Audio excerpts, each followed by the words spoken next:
আনন্দ। আরে ও গোপাল দাদা, গোপাল দাদা, এই সকাল সকাল কে আবার পিছু ডাকলো? আরে আমি গো আমি। আমি তো আমি নামে কাউকে চিনি না। আর তুমি একটু পেছন ফিরে তাকাও তো। আমি তো সামনে যাচ্ছি, পেছনে তাকাবো কেন? ঠিক আছে, তাহলে আমি তোমার সামনে আসছি। আরে দৌড়াচ্ছ কেন? হ্যাঁ, আরে দাঁড়াও দাঁড়াও বলছি, দাঁড়াও, নইলে কিন্তু আমি মহারাজের কাছে যাব। হ্যাঁ, ও ভোলা তুমি? আরে আগে বলবে তো, আমি করছিলে কেন? একদম কথা ঘোরাবে না গোপাল দাদা। এবার বলো কি বলছি। দেখো, আমি তোমাকে আগের বছর 50 মোহর ধার দিয়েছিলাম। এ কি, তোমার তো মিষ্টির দোকান, ধার দিলে তো লোকে ছুরি কাঁচি ধার দেয়, আর তুমি মোহরে ধার দেওয়ার ব্যবসা শুরু করেছো কবে থেকে বলো দেখি? আবার কথা ঘোরানো শুরু করেছো। হ্যাঁ, আমি এবার কিন্তু সত্যি মহারাজের কাছে যাব। আরে মজা করছি তো। আরে বারবার আমাদের মধ্যে মহারাজকে টেনে আনার কি দরকার বলো তো? সে না হয় টানলাম, তবে তুমি ওই আমার 50 মোহর সুদ সহ কবে ফেরত দেবে বলো তো? আর কিন্তু তোমার হাতে ওই 1 সপ্তাহ সময় আছে। হ্যাঁ, 1 সপ্তাহ মানে কতদিন ভাই? 7 দিন, 7 দিন। 7 দিন? আচ্ছা 7 দিন মানে কত ঘন্টা? 24 গুণ 7, মোট ওই 168 ঘন্টা। ও, অনেক সময় আছে। দেখো গোপাল দাদা, তোমার সাথে কিন্তু আমার ওই কাগজে কলমে লিখিত পড়িত আছে। হ্যাঁ, যদি ওই সময়ের মধ্যে তুমি আমার কাছ থেকে নেওয়া ওই অর্থ আমাকে ফেরত না দিতে পারো, তাহলে কিন্তু তোমার ওই বাড়ি ঘর সব আমার হয়ে যাবে। হ্যাঁ, হ্যাঁ, মনে আছে মনে আছে। এখন রাজসভায় যাই, 168 ঘন্টা পেরিয়ে গেলে চলে এসো, কেমন? বেশ, কথাটা মনে থাকে যেন। হ্যাঁ, তখন আর কিন্তু কোনো চালাকি করতে যাবে না, আমি সোজা মহারাজকে বলে দেব। ঠিক আছে ঠিক আছে।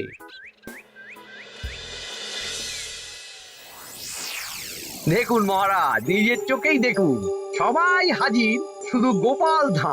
সত্যি গোপাল ইদানিং আবার দেরি করে আসা শুরু করেছে। ওকে আচ্ছা করে ধোলাই দিন, তাহলেই চলে আসবে। কাজের কাজ তো কিছু করে না, শুধু বসে থাকে, তাতেও এই। যা বলেছেন মন্ত্রী মশাই।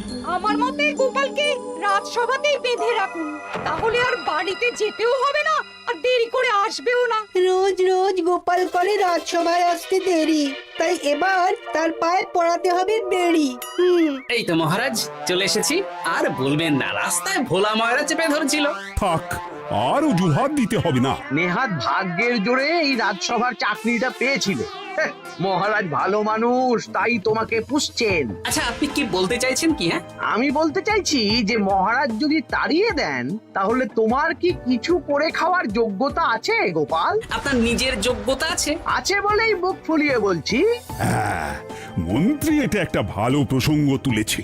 আমার রাজসভার সকল সভাসদদের বলছি, যদি কোনো কারণে তোমাদের চাকরি চলে যায়, তাহলে তোমরা কি করবে একবার ভেবে দেখেছো? না মহারাজ, ভাবনাটা আমি সঠিক সময়ে কাজে লাগাই। ওই অকারণে ভেবে মাথা খারাপ করতে চাই না। হ্যাঁ, আহা, রাজসভার চাকরিটা তো তোমাদের পেশা। এই পেশার বাইরে তোমরা কে কি করতে পারবে? দেখুন মহারাজ, আমি তো ভেবেই দেখেছি যে যদি রাজসভার চাকরি না থাকতো, তাহলে আমি ব্যবসা করতাম। আমি মহারাজ যদি বিজ্ঞানী না হতাম, তাহলে শিক্ষা দান করতাম। আমি তো ছবি আঁকতাম, কলম না থাকলে আমি তুলি ধরবো। আমি কামারশালায় কাজ করতাম। আমার তো ছোটবেলায় মূর্তি বানানোর শখ ছিল, আমি মৃৎশিল্পের কাজ করতাম। কি গোপাল, এবার তুমি বলো। সবাই তো কিছু না কিছু বিকল্প ভাবনা চিন্তা করে রেখেছে। দেখুন মহারাজ, অনেক ভেবে দেখলাম আমার কাজ তো ভাড়ামো, তাই আমি লোক হাসিয়েই পয়সা রোজগার করব। আর বিশেষ কোনো গুণ তো আমার মধ্যে খুঁজে পাচ্ছি না মহারাজ। বেশ, আমি একটা ছোট্ট পরীক্ষা নেব। আজকের পর থেকে আগামী 7 দিন, আর এই 7 দিন তোমরা তোমাদের যা মন চায় সেটা করে রোজগার করবে। আমি তো খেতে ভালোবাসি। তাহলে খাবে। গোপাল হয় মুখ খুলে থাকে, নইলে চোখ বন্ধ করে। ও শুধু দুটো কাজই ভালো করতে পারে। আর 7ম দিনের শেষে বিচার হবে কে কত রোজগার করেছে। যার রোজগার সবচেয়ে বেশি হবে তাকে আমি দেব 100 মোহর উপহার। আর মহারাজ, যে সবচেয়ে কম রোজগার করবে তার বেতন থেকে আগামী 10 মাস 10 মোহর করে কাটা হবে। কি রাজি তো? হ্যাঁ, রাজি রাজি আমি জানি যে গোপাল ফুটো করিও রোজগার করতে পারবে না, তাই গোপালই হারবে। বেশ, আর যদি অন্য কেউ হারে? তাহলে আমি নিজের বেতন থেকে তাকে আগামী 10 মাস 10 মোহর করে দেব। ব্যাস, এবার তোমরা কাজে লেগে পড়ো।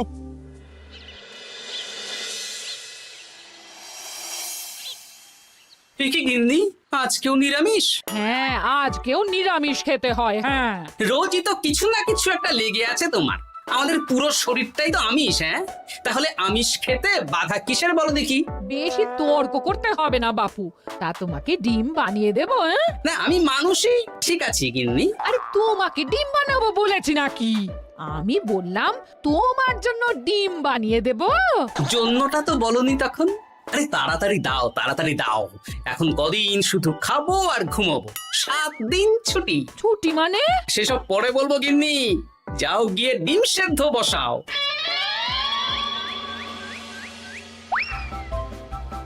আরে করছোটা কি? বাড়িতে যা মোহর আছে সব তুলে কোথায় নিয়ে যাচ্ছ? আড়ত বাজারে। কেন কেন? তুমি আড়তে গিয়ে কি করবে? আড়তটাই কিনে নেব। কেন? তাহলে খোলা বাজারের সব ব্যবসায়ী আমার কাছে আসতে বাধ্য হবে, আর আমি ভালো মুনাফা রেখে সব বিক্রি করব। এ কি? রাজবাড়ি সুখে চাকরি ছেড়ে দিলে নাকি? না না না, এখন 1 সপ্তাহ ব্যবসা করে মহারাজের কাছে আমার যোগ্যতা প্রমাণ করব। সব পরে বুঝিয়ে বলবো। হ্যাঁ, আমি আপনাকে সব শিখিয়ে দেব। তাহলে ভাই ওই আগামীকাল সকাল থেকে কাজে লেগে পড়বো, কেমন? তাহলে বুঝতে পারলেন তো যে কি করতে হবে? হ্যাঁ হ্যাঁ জমিদার মশাই, কবিতা লেখা যেমন আমার পেশা, তেমনি চিত্রশিল্প আমার নেশা। তাহলে তো আর কোনো চিন্তাই নেই। আশা করি খুব সুন্দর ছবি আঁকবেন। আপনি 1 সপ্তাহ পর এই মন্দির চিনতেই পারবেন না। এই নিন আপনার জন্য 50 মোহর অগ্রিম। মন্দিরের চিত্রকলা শেষ হয়ে গেলে আরো 50 মোহর দেব, ঠিক আছে? বেশ।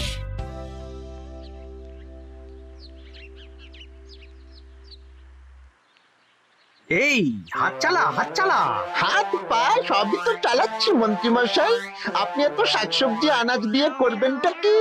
আমি এখন 7 দিন কৃষ্ণনগরের বাজার নিয়ন্ত্রণ করব, তাই সব জিনিসপত্র আড়ত থেকে আমি নিজেই কিনে নিয়েছি। এবার সাধারণ বাজারের দোকানদাররা আপনার কাছে আসবে। কাল সকাল থেকে শুধু মোহর গুনবো।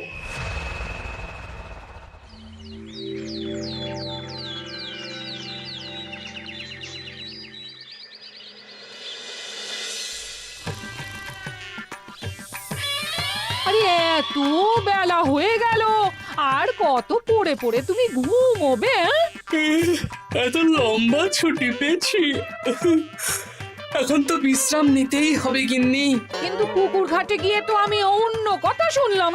তুমি আবার কি শুনেছো? তোমাদের মহারাজ নাকি বলেছেন আগামী 1 সপ্তাহ তোমরা সকল সভাসদেরা ওই সকল সভাসদেরা নিজের ইচ্ছে মতো কাজ করে রোজগার করব।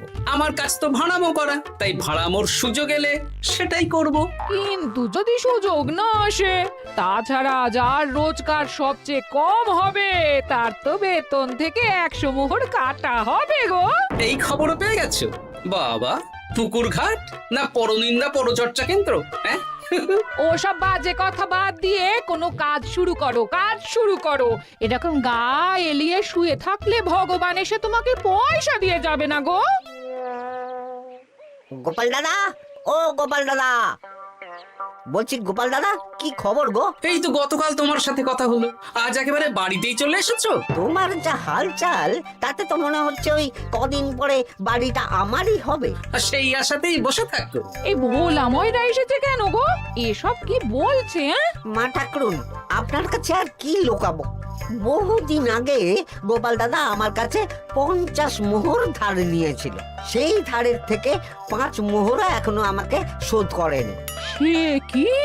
হ্যাঁ, শর্ত অনুযায়ী যদি গোপাল দাদা আগামী ওই 6 দিনের মধ্যে ধার না শোধ করতে পারে তাহলে এই বাড়ি আমার হয়ে যাবে। তুমি আমাকে এত বড় কথা লুকিয়ে রেখেছো?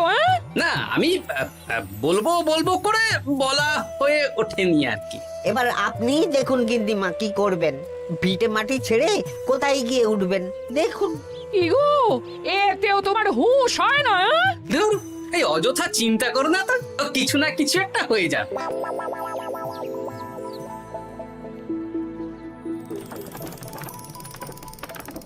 বাহ বাহ বাহ, পণ্ডিত মশাই, আপনি তো এর মধ্যেই কাজ শিখে গেছেন। আমি তো ছোট থেকেই মাটির পুতুল বানাতে ভালোবাসতাম। বিভিন্ন দেবদেবীর মূর্তি নিজেই বানাতাম, তারপর পুজো করতাম। আমার পরম সৌভাগ্য আপনার মতন পণ্ডিত মানুষ আমার কুমোর শালায় কাজ করছেন। কোনো কাজই তো ছোট নয়। সত্যি সভাকবি মশাই, আপনার তুলিতে জাদু আছে। কি সুন্দর কারুকার্য। সবই আমার মা বাবার দান। আমার বাবা খুব বড় চিত্রশিল্পী ছিলেন, উনি হাতে ধরে আমাকে ছবি আঁকা শিখিয়েছেন। বাহ বাহ বাবা।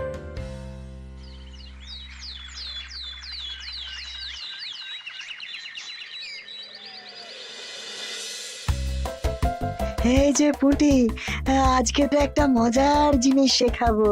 কি জিনিস? নয়ের নামটা তো তোরা পড়েছিস? হ্যাঁ। বল তো। 9 একে 9, 9 দুগুণে 18, 3 9 27, 4 9 36। ঠিক আছে ঠিক আছে, এবার থাম। পুরো মুখস্থ। সে তো বুঝতেই পারছি। এবার মজার জিনিসটা দেখ। 9 কে 9, 9 দুগুণে 18, 18 মানে কি? 1 10 8। হ্যাঁ, এবার 1-এর সাথে 8 যোগ কর, কত হয়? 9 3 9 কত? 27। 2-এর সাথে 7 যোগ করলে কত হয়? 9 36-এর 3-এর সঙ্গে 6 জুড়লে 9। আরে বাস, দারুণ তো। হ্যাঁ হ্যাঁ। সত্যি বিজ্ঞানী মশাই, আপনি কি সুন্দরভাবে পড়া বোঝান। এটা তো আমার নেশা।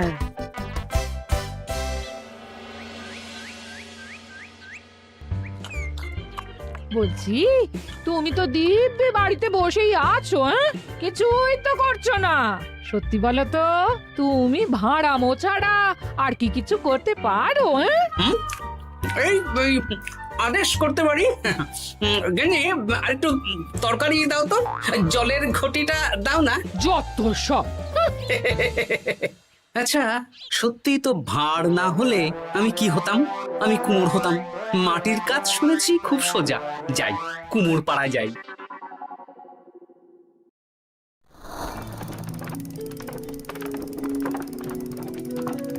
আমার কি সৌভাগ্য, রাজসভার দুজন সভাসদ আমার সঙ্গে কাজ করছে।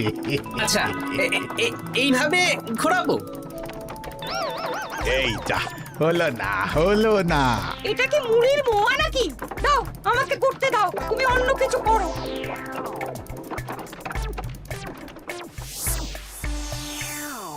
বলো গোপাল দাদা, কি দেবো? মুড়ির মোয়া, তিলের নাড়ু? আমি কিনবো না গো, বানাবো। হ্যাঁ, কি বানাবে? ওই মুড়ির মোয়া। কদিনের জন্য আমার একটা কাজ দরকার, বুঝলে? তা বেশ, তাহলে এসো, এই পিছনেই আমার কারখানা, গুড় মুড়ি সব রাখা আছে, বানাও। এই দেখো, এই যে গুড়ের হাঁড়ি আর ওই যে মুড়ির বস্তা, এবারে বানাও। বেশ, আমি তবে সামনে দোকানটা সামলাই।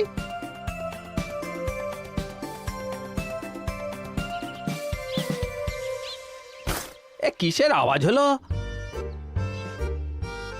আরে আরে আরে, এ কি করলে গোপাল দাদা? আর বলো না, ওই গুড়টা ঢালতে গিয়ে হাঁড়িটা হাত ফসকে পড়ে গেল। এই তুমি যাও তো, তোমাকে কিচ্ছু করতে হবে না, যত সব বিপদ বাড়ানো।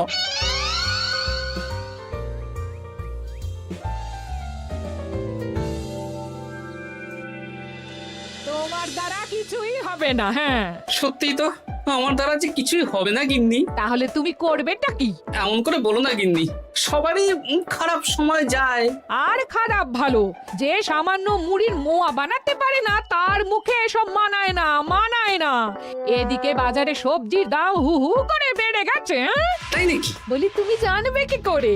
কদিন তো শুয়ে বসে আছো, আমি তো বাজার দোকান করি। মন্ত্রী মশাই এখন আড়ত সামলাচ্ছেন আর সাধারণ বিক্রেতাদের চড়া দামে বিক্রি করছেন। হ্যাঁ, ও বেটা জীবনে শোধরাবে না। উনি তো তাও ছলে বলে রোজগার করছেন গো। আর তাছাড়া অনেকে পথে গান শুনিয়েও রোজগার করেন, সেটাও তো তুমি পারবে না। হ্যাঁ, এই তো পেয়েছি। 6 দিনের মাথায় তো রাজসভায় একটা বৈঠক হবে, সেদিনই আসল মজা জমবে। কিসের মজা গো? হ্যাঁ, সেটা সেদিনই বুঝতে পারবে।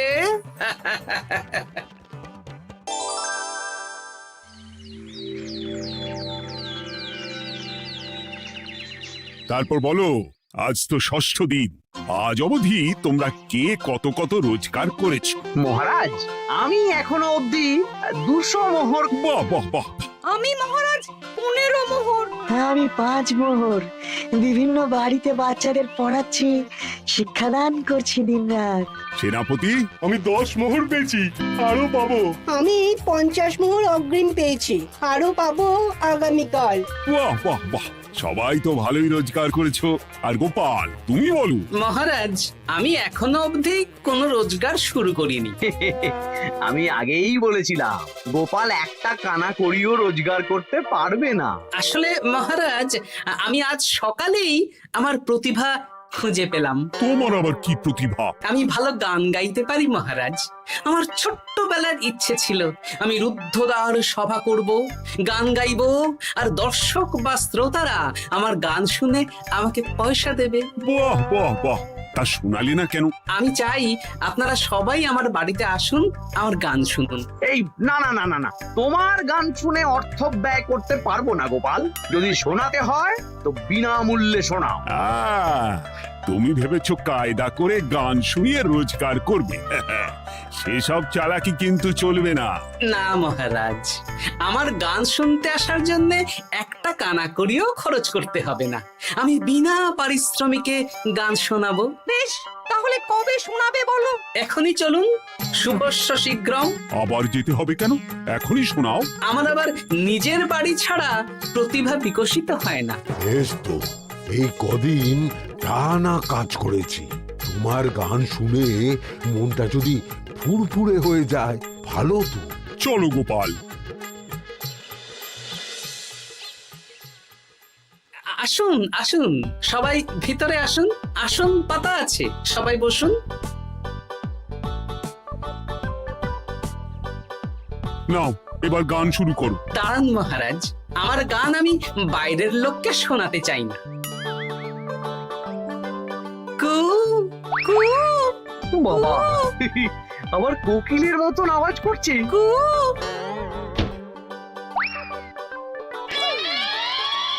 নাও নাও, শুরু করো।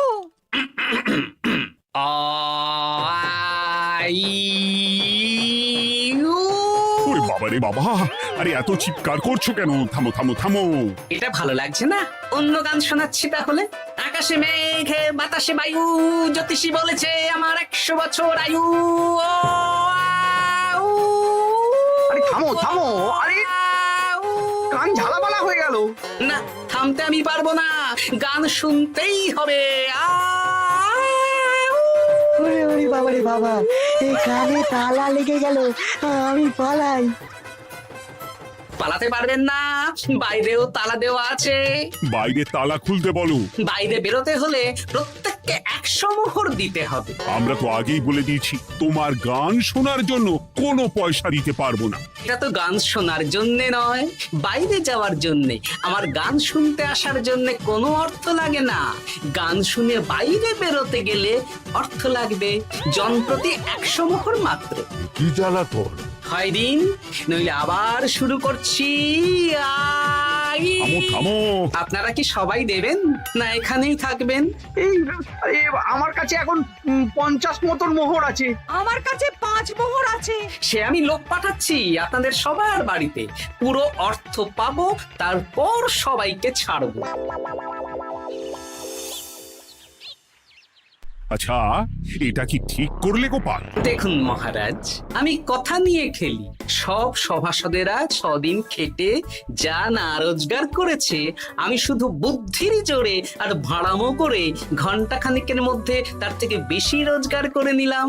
যদিও এখনো একদিন সময় আছে। সত্যি গোপাল, তোমার বুদ্ধির জবাব নেই।